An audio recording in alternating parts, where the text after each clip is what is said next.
مسلسل المهاجر داير ضجة كبيرة في مواقع التواصل الاجتماعي، لأنه ماشي غير قصة درامية عادية، بل عمل يعكس واقع بزاف شباب جزائريين بين الماضي المؤلم والطموح والحب والهجرة.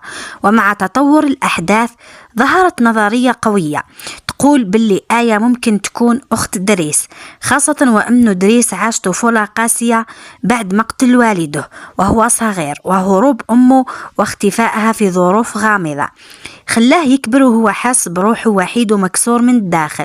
بينما آية بانت كشخصية طيبة وبريئة، لكن وجودها المتكرر مع دريس وطريقة تصوير بعض اللقطات خلى المتابعين يشكوا باللي المخرج مخبي سر كبير.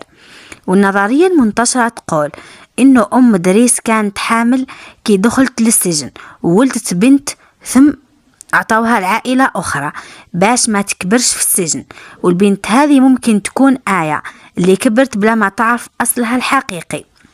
وهنا يجي دور ضابط الشرطة اللي تعاطف مع دريس، واللي بان أنه يعرف تفاصيل القضية كاملة، وربما هو المفتاح لكشف الحقيقة، سواء بقرار مباشر يخبر دريس أنه عنده أخته، أو يعطيه دليل قديم من الملف، أو حتى بظهور مفاجئ للأم لو كانت مازالت حية.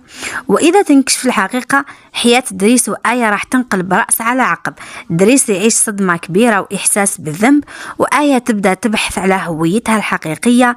وهنا يبان أن المسلسل ما يهدرش غير على دراما عائلية، بل على كيفاش الماضي يقدر يطارد الإنسان ويفجر أسرار تقلب حياته كاملة. قولوا لنا رأيكم في هذا التحليل، شاركونا آراءكم في التعليقات.